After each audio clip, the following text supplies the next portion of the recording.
உலக சினிமா உலகத்துல எத்தனையோ கதைகள் வந்துட்டு போனாலும் நம்ம தமிழ் சினிமாவுல 70கள்ல வந்த படங்கள் தந்த அந்த விறுவிறுப்பும் பாசமும் எப்பவுமே தனி ரகம்தான். அந்த வரிசையில 1970ல வெளியாகி மக்கள் மனசுல இன்னைக்கும் நின்னுகிட்டு இருக்கிற ஒரு அருமையான படம்தான் என் அண்ணன். இந்த படம் சும்மா சாதாரண படமா மட்டும் இல்லாம ஒரு அண்ணன் தங்கை பாசம், ஒரு குடும்பத்தோட பழிவாங்குற சதி, அப்புறம் நியாயத்துக்காக போராடுற ஒரு நல்ல மனுஷனோட கதையையும் ரொம்ப அழகா சொல்லி இருக்கு. இந்த படத்தை ரொம்ப திறமையா இயக்கியவர் இயக்குனர் நீலகண்டன். அந்த காலத்துல மக்கள் திலகம் எம்.ஜி. ராமச்சந்திரன் அவங்களும் செல்வி ஜெயலலிதா அவங்களும் ஜோடியா நடிச்சு பெரிய அளவுல பேசப்பட்ட படம் இது. இந்த படத்தோட பின்னணி என்னன்னு பார்த்தா, இது தெலுங்குல வந்த பூல ரங்கடங்குற படத்தோட மறுவாக்கம். அந்த தெலுங்கு படமே கூட ஏ.ஜே. குரோனின் எழுதின ஒரு உலக புகழ்பெற்ற நாவலை அடிப்படையா வச்சு உருவாக்கப்பட்டதுதான்.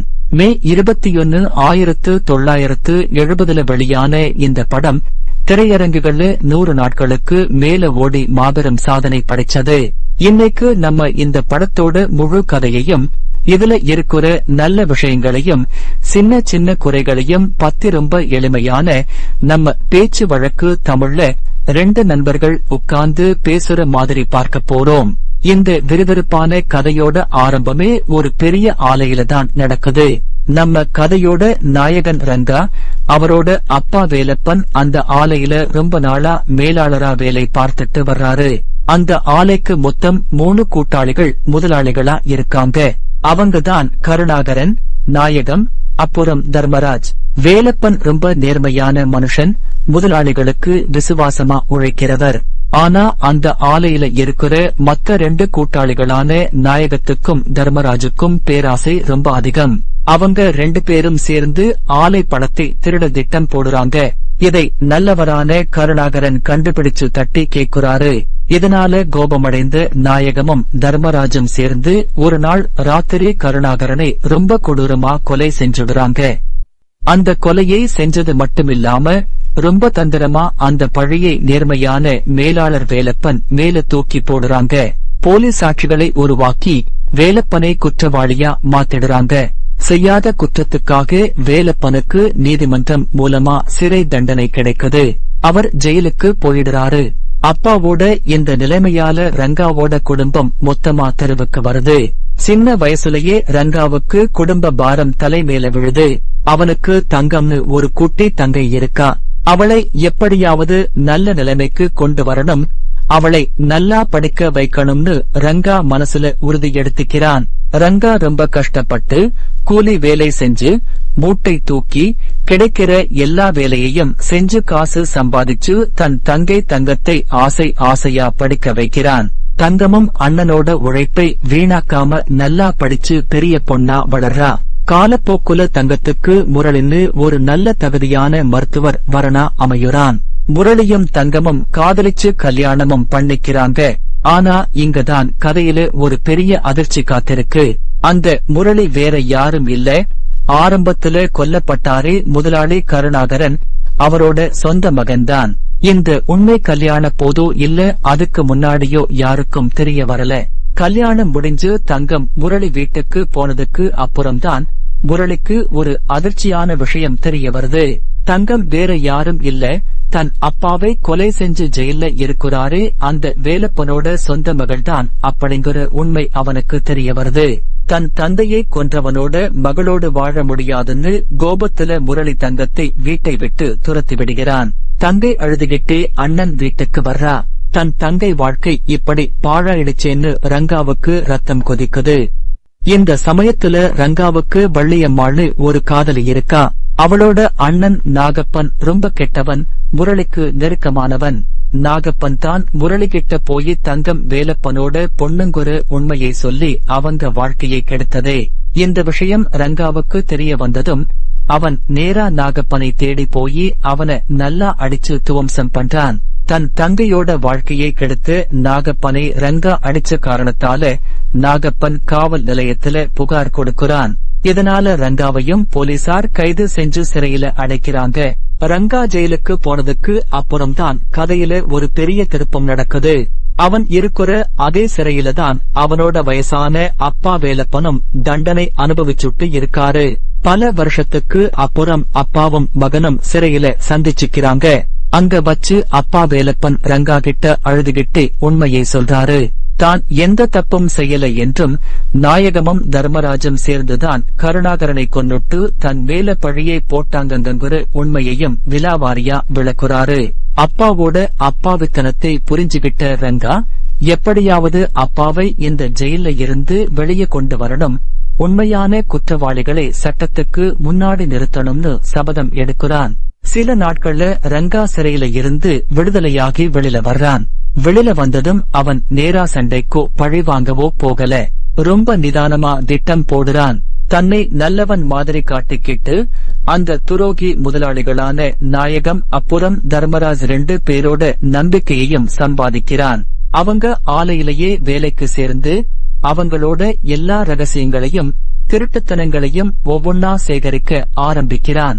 அவங்க கூடவே இருந்து அவங்களோட நல்லெண்ணத்தை பெற்று அவங்களுக்கே தெரியாம அவங்களுக்கு எதிரா போலி ஆதாரங்களை இல்லாம உண்மையான சாட்சிகளை திரட்டுறான். ரங்காவோட இந்த புத்திசாலித்தனமான திட்டத்தால ஒரு நாள் அந்த 2 திருட்டு முதலாளிகளோட அத்தனை சதிகளும் மக்கள் முன்னாடியும் சட்டம் முன்னாடியும் அம்பலமாகுது. கருணாகரனை கொன்னது நாயகமும் தர்மராஜும் தான் அப்படிங்கிறதுக்கான முழு ஆதாரத்தையும் ரங்கா நீதிமன்றத்தில சமர்ப்பிக்கிறான். இதனால சட்டம் உண்மையான குற்றவாளிகளுக்கு தண்டனை வழங்குது. செய்யாத குற்றத்துக்காக பல வருஷம் சிறையில வாடிய அப்பாவான வேலப்பன் எந்த தப்பும் செய்யாதவர்னு நிரூபிக்கப்பட்டு பெருமையோட சிறையில இருந்து வெளியில வர்றாரு. உண்மை தெரிஞ்சதும் மருத்துவர் முரளி தன் தப்பை உணர்ந்து வருத்தப்படுறான். தன் அப்பா கொலையில வேலப்பனுக்கு எந்த சம்பந்தமும் இல்லைனும் ரங்காவோட தியாகத்தையும் புரிஞ்சுகிட்டு அவன் ஓடி வந்து தன் மனைவி தங்கத்தை மறுபடியும் ஏத்துக்கிறான். அவங்க 2 பேரும் ஒன்னா சேருறாங்க. அது மட்டும் இல்லாம ரங்காவுக்கு எல்லா கஷ்டத்திலையும் துணையா நின்ன அவனோட காதலி வள்ளியம்மாளை ரங்கா முறைப்படி கல்யாணம் பண்ணிக்கிறான். இப்படி அண்ணன் ரங்காவோட விடாமுயற்சியாலும் பாசத்தாலையும் புத்திசாலித்தனத்தாலையும் அந்த குடும்பத்துக்கு நேர்ந்த அநீதி மறைஞ்சு எல்லாரும் சந்தோஷமா ஒன்னா இணையுறாங்க. இதோட இந்த அருமையான படம் ஒரு நல்ல நிறைவான முடிவுக்கு வருது. இப்போ இந்த படத்தோட மிகச்சிறந்த அம்சங்கள், அதாவது இதோட நன்மைகளை பத்தி ஒவ்வொன்னா விரிவா பார்ப்போம். இந்த படத்தோட முதல் மற்றும் மிக முக்கியமான நன்மை என்னன்னா இதோட அருமையான கதைக்களம்தான். ஒரு சாதாரண அண்ணன் தங்கை பாச கதையா மட்டும் இல்லாம அதுக்குள்ள ஒரு விறுவிறுப்பான குற்ற பின்னணி கதையையும் வச்சு அதை சஸ்பென்ஸ் படமா கொண்டு போன விதம் ரொம்ப பாராட்டுக்குரியது. ஆரம்பத்துல இருந்து கடைசி வரைக்கும் கதையில விறுவிறுப்பு குறையவே இல்லை. அடுத்ததா இந்த படத்தோட நாயகன் நம்ம எம்.ஜி.ஆர். அவங்களோட நடிப்பு ரொம்ப பிரமாதமா இருந்தது. ஒரு பாசக்கார அண்ணனா தங்கைக்காக உழைக்கும் போதும் சரி, ஜெயில்ல அப்பாவை பார்த்து உருகும் போதும் சரி, அவரோட நடிப்பு மக்கள் மனசை தொட்டது. குறிப்பா அந்த காலத்துல அவரோட சண்டை காட்சிகள் எல்லாமே தியேட்டர்ல பெரிய விசில் சத்தத்தை அள்ளும். இந்த படத்திலையும் வில்லன்களை அவர் புத்திசாலித்தனத்தாலையும் உடல் பலத்தாலையும் வீழ்த்துற காட்சிகள் ரொம்ப நேர்த்தியா இருந்தது. நாயகியா நடிச்ச ஜெயலலிதா அவங்களும் படத்துக்கு பெரிய பலம். அவங்களோட நடனமும் யதார்த்தமான நடிப்பும் படத்தோட தரத்தை கூட்டுச்சு. அண்ணனா தம்பியா வர்ற மத்த கதாபாத்திரங்களும் அவங்க வேலையை கரெக்டா செஞ்சிருந்தாங்க. படத்தோட இசை இந்த படத்துக்கு அமைஞ்ச இன்னொரு பெரிய வரப்பிரசாதம். அந்த காலத்து பாடல்கள் எல்லாமே இன்னைக்கும் நம்ம வானொலியில கேட்கிற அளவுக்கு ரொம்ப இனிமையா இருக்கும். பாடல்கள் எல்லாமே கதையோடு ஒட்டி வந்துச்சு.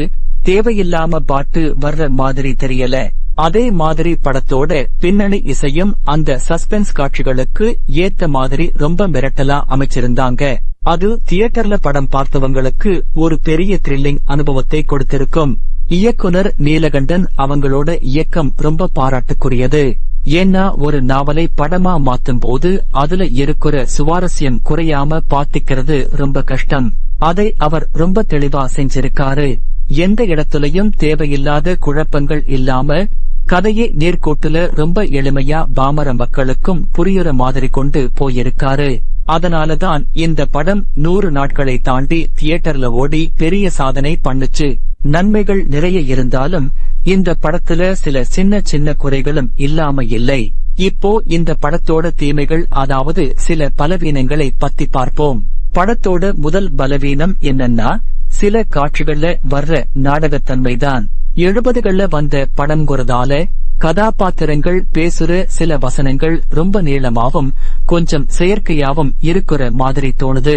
இன்னைக்கு இருக்கிற நவீன சினிமாக்களை பாக்குறவங்களுக்கு இது கொஞ்சம் பொறுமையை சோதிக்கலாம். அடுத்ததா, இந்த படத்தோட கதைக்களம் ஒரு நல்ல நாவலை அடிப்படையாக கொண்டது என்றாலும் தமிழ் சினிமாவுல ஏற்கனவே வந்த சில பழிவாங்கும் படங்களோட சாயல் இதுலயும் கொஞ்சம் தெரியுது. அப்பா ஜெயிலுக்கு போறது, மகன் பெரியவனாகி வந்து பழைய தீர்க்குறதுங்கிறது நம்ம ஊர்ல ரொம்ப சாதாரணமான ஒரு பழைய ஃபார்முலாதான்.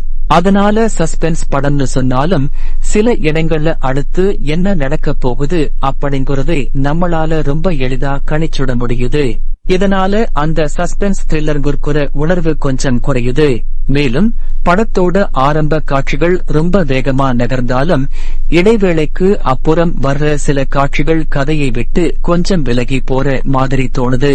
குறிப்பா அந்த காலத்துல காமெடி டிராக்குன்னு தனியா வைப்பாங்க. அது சில நேரங்கள்ல மெயின் கதையோட விறுவிறுப்பை கொஞ்சம் கம்மி பண்ணிடுது. வில்லன்களை நாயகன் ஏமாத்துற சில காட்சிகள் கூட ரொம்ப சுலபமா நடந்து முடியுற மாதிரி காட்டியிருக்காங்க.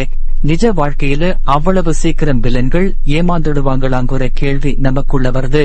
முடிவா சொல்லணும்னா சில சின்ன சின்ன குறைகள் அங்கங்க இருந்தாலும் என் அண்ணன் படம் தமிழ் சினிமா வரலாற்றில ஒரு தவிர்க்க முடியாத மிகச்சிறந்த பொழுதுபோக்கு திரைப்படம் என்பதில் எந்த சந்தேகமும் இல்லை. பாசம், சண்டை, காதல், சஸ்பென்ஸ்னு எல்லா விஷயங்களையும் சரியான அளவுல கலந்து கொடுத்து ஒரு முழுமையான விருந்துதான் இந்த படம். இன்னைக்கு இருக்கிற தலைமுறையினரும் குடும்பத்தோடு உட்கார்ந்து பார்க்கக்கூடிய ஒரு நல்ல தார்மீக விழுமியங்கள் நிறைந்த படம் இது. நீங்க ஒரு நல்ல பழைய கிளாசிக் தமிழ் படத்தை பார்க்கணும்னு நினைச்சா இந்த படத்தை தாராளமா பார்க்கலாம். இது உங்களை கண்டிப்பா ஏமாற்றாது.